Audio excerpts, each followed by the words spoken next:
They called it the Gate of the Gods, a city of light and order rising from the dust like a monument to human ambition. But behind the shimmering walls of Babylon, behind the gardens and the golden bricks, there was something far darker, a truth carved in screams and fire. What the Babylonians did to the peoples they conquered wasn't just warfare. It was annihilation made into ritual.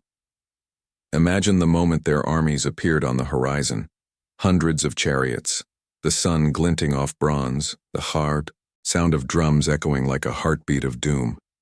Cities that dared to resist were erased, not simply defeated. Their walls were pulled apart, stone by stone, their temples desecrated, their people chained. The Babylonians didn't believe in mercy. They believed in spectacle, terror as a form of control. And when the captives were led into the heart of Babylon, through the great Ishtar Gate, they weren't greeted with the civilization their conquerors boasted of. They were paraded like trophies, heads shaved, necks bound, forced to kneel beneath the towering ziggurats that symbolized divine power. Some were executed in rituals meant to please the gods. Others were condemned to labor until death, constructing the very monuments that would immortalize their suffering. But perhaps the most disturbing truth lies in the calmness of the records, the cuneiform tablets that describe all of this as simple administration. Numbers of prisoners, lists of destroyed cities, the measured tally of lives, extinguished. The Babylonians didn't see themselves as cruel. They saw themselves as divine instruments restoring cosmic order through destruction. So the next time you hear of Babylon's brilliance, the hanging gardens, the advancements in mathematics, the majesty of its kings, remember the blood that watered those stones. Civilization and savagery often share the same crown. Now tell me, did you already know about the darkness behind Babylon's glory? Leave your thoughts in the comments. Drop a like if this opened your eyes to the forgotten cruelty of the ancient world, and subscribe for more stories that reveal the brutal truth history tried to bury. The kings of Babylon did not see themselves as men. They saw themselves as living gods, chosen to rule through divine fire. Their word was law, their anger sacred, their vengeance unstoppable. From Hammurabi to Nabopolassar, each ruler believed his power extended beyond death, that to defy Babylon was to defy the heavens themselves. And in a world where gods demanded blood, rebellion carried a price no mortal could afford to pay. When a city resisted Babylon's tribute demands, the punishment came like a storm. First came the messengers, polite, ceremonial, bearing seals and gifts, demanding loyalty. Then, when pride got in the way and defiance was spoken aloud, came the soldiers. The king's wrath moved not in haste, but with the precision of a priest sharpening a blade. He would make an example that would echo for generations. Those who were captured alive were not simply killed. The Babylonians had a system for breaking will. Rebels were brought before the king's throne, forced to bow, to declare submission, to kiss the dust beneath his feet. If they hesitated, their tongues were cut out, their hands severed. The king would look upon them not as humans but as warnings, symbols to be displayed in the city square. Entire families could be executed for a single man's defiance, entire tribes relocated so their names would fade from memory. In their royal inscriptions, the kings boasted of these acts with almost poetic pride. "I uprooted their people like weeds," one tablet reads. "I spread their corpses across the plains as offerings to the gods." These were not exaggerations. To rule through fear was an art, one the Babylonians perfected. Every atrocity served a purpose, to keep the empire's vast machine grinding forward without question. And yet, within this brutal order, there was a strange logic. In their minds, cruelty was justice, and destruction was divine harmony restored. They believed the universe was chaos, and only through the iron hand of the king could it be shaped into something worthy of the god's gaze. The conquered were not victims, they were sacrifices. In the end, Babylon's kings carved their power into the bones of nations. They built towers that reached the sky, but beneath those towers, The earth was soaked in the blood of those who dared to stand against them. Conquest was never the end of Babylon's wrath. It was only the beginning. For the conquered, survival meant servitude, and servitude meant a life stripped of all dignity. Babylon's empire thrived not just on wealth or trade, but on the backs of the broken. Every captured city became a source of human tribute. Artisans, farmers, soldiers, women, and children, all transformed into living property, their names erased, their worth measured in rations of barley and water. The process was methodical. Captives were paraded through the streets as the crowds jeered. The victors threw dust and insults while the priests watched silently, approving. The strongest men were marked, their bodies branded with the seal of Babylon, a symbol that turned flesh into inventory. Women were auctioned in temple courtyards, their destinies decided with the toss of a coin. Even children, torn from their parents' arms, were trained to serve in the palaces and workshops, learning that obedience was the only language the conquerors respected. But it wasn't enough for the Babylonians to enslave. They needed to humiliate. In the great processions, prisoners were forced to carry the spoils of their own cities, statues of their gods, sacred vessels, royal treasures. It was a ritual of annihilation, both spiritual and psychological. The message was unmistakable. Your gods are dead, your king is nothing, your life belongs to Babylon. Many of these slaves were condemned to build monuments they would never live to see, completed. Their sweat and blood hardened into the mortar of temples and walls, invisible yet eternal. The grandeur of Babylon was a pyramid of suffering, each brick a silent scream from those buried in its foundations. And still, even in captivity, resistance flickered like dying embers. Songs whispered in foreign tongues, prayers muttered in the darkness, tales of home told in secret. Babylon crushed bodies, but it feared the memory of freedom, the one thing no chain could truly silence.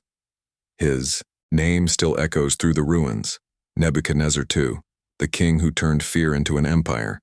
To the Babylonians, he was a god on earth, chosen to expand the boundaries of the world. To those he conquered, he was the face of doom itself. Under his command, Babylon's armies became instruments of divine punishment, moving with precision and cruelty that defied comprehension. When Nebuchadnezzar set his sights on a city, its fate was already sealed. His campaigns were not acts of conquest, they were acts of purification. The king's scribes recorded them as sacred decrees, but in truth, they were orchestrated annihilations. He burned fields, diverted rivers, and starved populations until their spirits broke.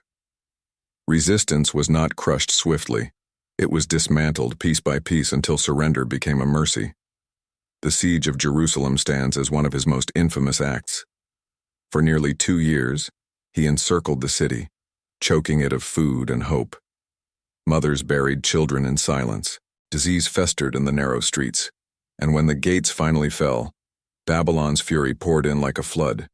Temples were looted, walls torn down, and the sacred relics of Israel carried away to Babylon.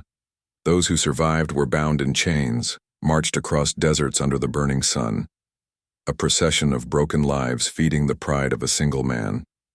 Nebuchadnezzar's wrath did not end on the battlefield. Within Babylon's walls, he displayed the conquered like living trophies.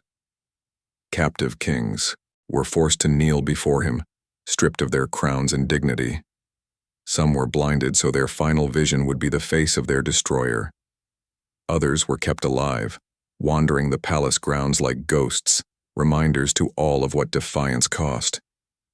Yet, in his mind, Nebuchadnezzar was not cruel. He was righteous. He believed his vengeance was the will of the gods, his fury, divine justice made flesh. He prayed before Marduk's altar, thanking the deity for victory, never questioning how much blood it demanded. To rule the ancient world was to walk a path paved in corpses, and Nebuchadnezzar walked it proudly, every step echoing with the cries of the fallen.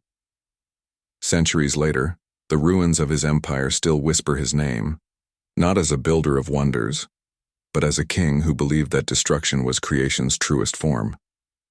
What do you think? Could anyone justify the scale of Nebuchadnezzar's fury, or was it simply madness disguised as faith? Tell me your thoughts in the comments. I'd love to read your take on this dark chapter of ancient history. To understand Babylon's mastery of war, you must understand the art of the siege. The Babylonians did not conquer swiftly. They conquered patiently, suffocating entire cities beneath an invisible hand that tightened month after month, year after year. A siege to them was not simply a military maneuver. It was a ritual of domination, a slow, deliberate unmaking of civilization itself. Their armies would surround a city completely, cutting off every route of escape. No one entered, no one left. The rivers that once brought life were diverted to flood the fields or dry them into dust. Food vanished, water turned foul, disease crept through the narrow streets like smoke. Within the walls, desperation became the true enemy. Families fought over scraps. Parents traded what little remained for one more day of survival. And as famine deepened, the unthinkable became reality. Reports of cannibalism whispered from the shadows of broken homes. The Babylonians waited. They did not need to strike often. Time was their most loyal weapon. Their engineers built towering siege ramps, wooden monsters crawling toward the walls, covered in wet hides to resist fire. Archers stood in silent ranks, their arrows blotting out the sun whenever a desperate attempt to break free was made. Every scream that rose from the city was a hymn of victory to the gods of Babylon. When at last the gates fell, it was not a battle. It was an execution. The Babylonians entered methodically, street by street, killing those who resisted and enslaving those who begged for mercy. Temples were burned as offerings to Marduk, idols shattered to prove the futility of foreign faiths. The city's leaders were dragged before the conqueror to witness the destruction of everything they had built. The walls that once protected them now served as platforms for their execution. To those who survived, life under Babylonian rule was worse than death. The survivors were deported, scattered across the empire to erase their identity. A city could be rebuilt, but a people broken in spirit would never rise again. This was Babylon's genius, total victory through psychological annihilation. And yet, in their records, they wrote of these sieges with pride. Each fallen city was another proof of divine favor, another mark of cosmic order restored. They called it civilization. History would remember it as terror. In Babylon, cruelty did not begin with men, it began with the gods. Every act of conquest, every massacre, every ritual of punishment was carried out in their name. To the Babylonians, war was not a matter of politics or greed. It was theology made manifest. Their gods demanded order, and order could only be restored through destruction. To question this cycle was to invite divine wrath upon oneself. The pantheon of Babylon was vast, but above all loomed Marduk, the supreme deity, the architect of the cosmos. He was the god of kingship and victory, and his favor was everything. When Babylon marched to war, it was said that Marduk's eyes burned through the king's own, guiding his hand in slaughter. The priests proclaimed that every conquered people was guilty of offending the gods, and that punishment, enslavement, death or exile, was sacred justice, not cruelty. Before great battles, sacrifices filled the temples. Bulls, goats, and doves were offered, but so were humans. Captives from foreign lands were sometimes bound, washed and anointed before being executed as substitutes, meant to absorb the sins of Babylon's enemies. Their blood was poured at the base of idols, while the priests chanted hymns that blended gratitude with terror. The line between worship and murder blurred until no one could tell where holiness ended and horror began. The most feared rituals were those of divine retribution. If a conquered city had defied Babylon, its ruler was taken to the temple of Marduk or Ishtar, where he would be forced to confess his sins before execution. His body might be burned, his ashes scattered to the winds, symbolizing purification. The priests watched with serenity, convinced that each scream was an offering the gods demanded. These beliefs made Babylon unstoppable. Every soldier believed he fought with divine purpose, every atrocity justified as cosmic balance restored. The more their empire expanded, the more blood it required to feed the gods' endless hunger. It was not madness. It was faith, weaponized. And when the empire finally began to crumble, when enemies gathered at its borders, the Babylonians did what they had always done. They prayed for vengeance. Even in defeat, they believed Marduk would rise again to punish those who dared to defy him.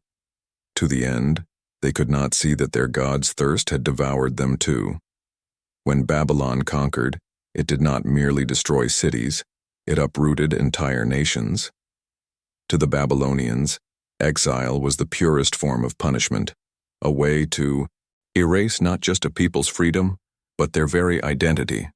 The sword killed the body, but exile killed the soul. The process was coldly efficient. Once a city surrendered, Babylonian scribes recorded the population like cattle: men, women, children, priests, artisans. Then came the march. Chains bound the captives together, and they were driven from their homeland across endless miles of burning desert. Some collapsed along the way and were left where they fell.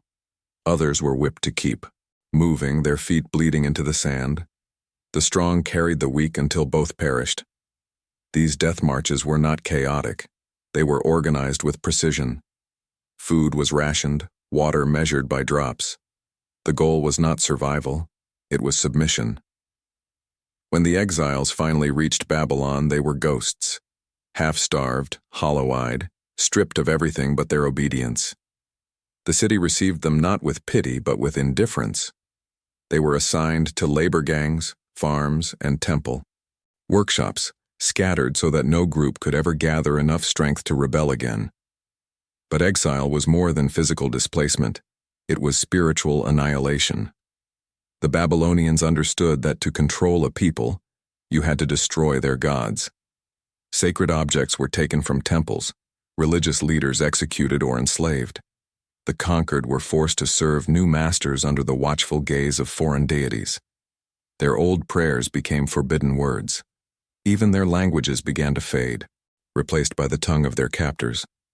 And yet, in the silence of night, far from home, the exiled whispered. They sang forbidden songs, recited the names of their lost cities, clung to the memory of freedom like a fading light in endless darkness.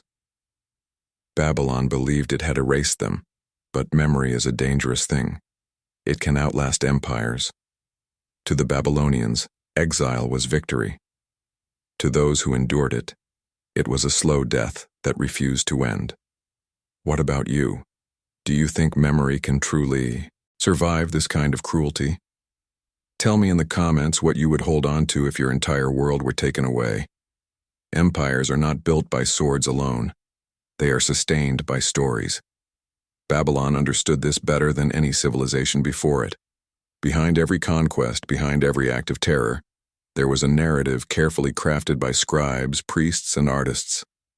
The Babylonians perfected propaganda centuries before the word even existed, turning brutality into divine destiny. Their weapon was not ink, it was clay.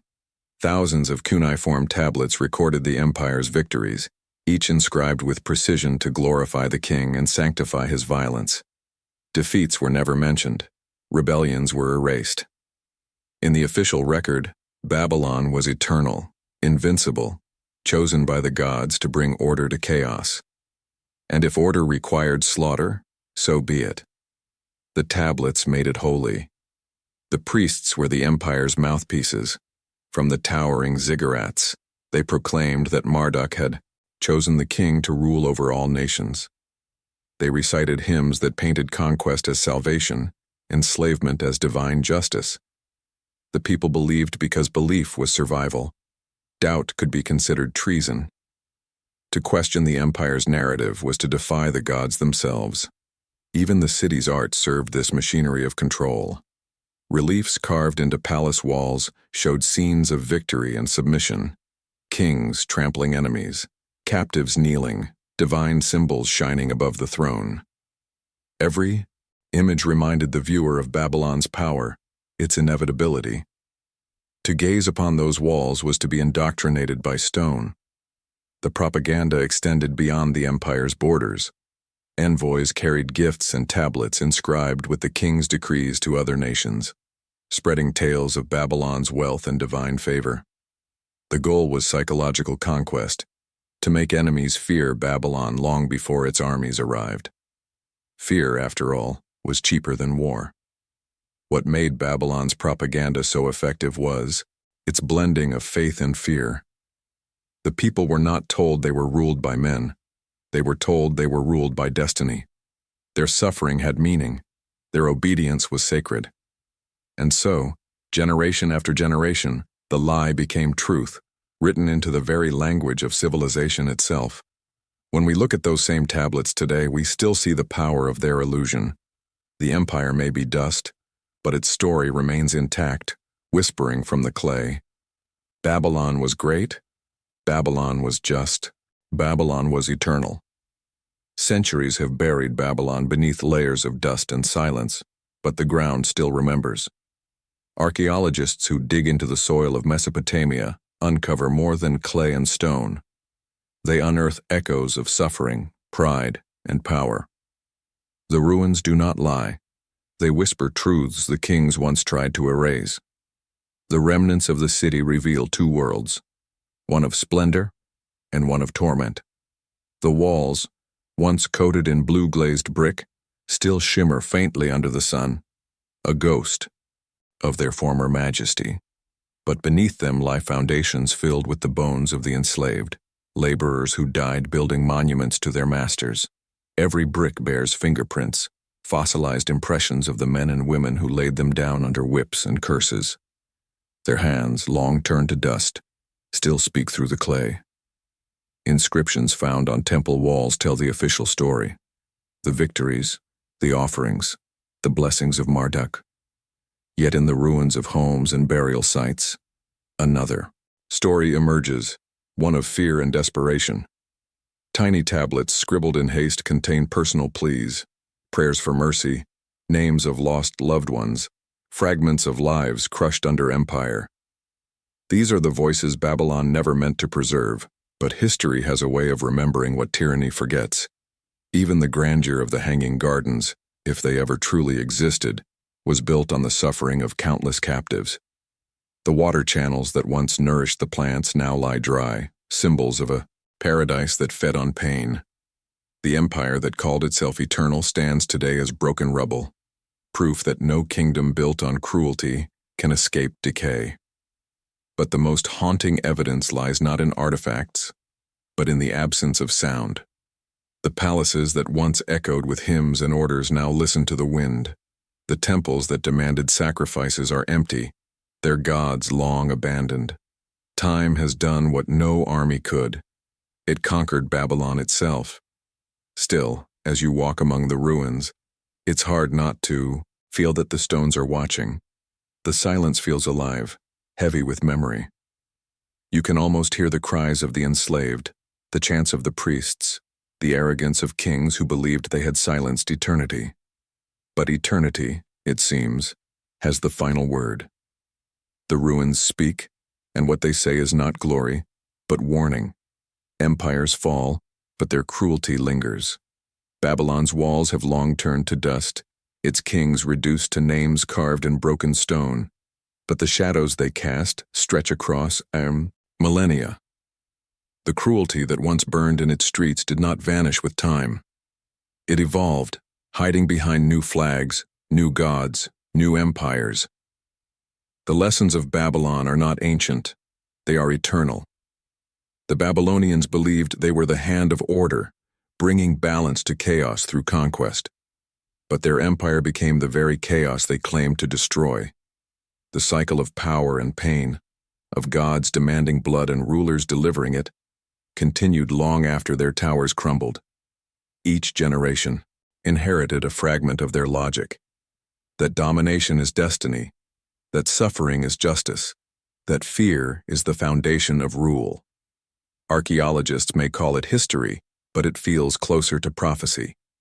The same arrogance that built Babylon builds cities today. The same hunger for control still drives men to erase others in the name of power. The symbols have changed, the language has softened, but the echo remains. A whisper that power without compassion always ends in ruin. In the fragments of cuneiform tablets, we find something more than records. We find confessions. Each inscription, though meant to glorify conquest, exposes the fragility of those who wrote it. Their monuments were prayers against oblivion, desperate attempts to make cruelty eternal.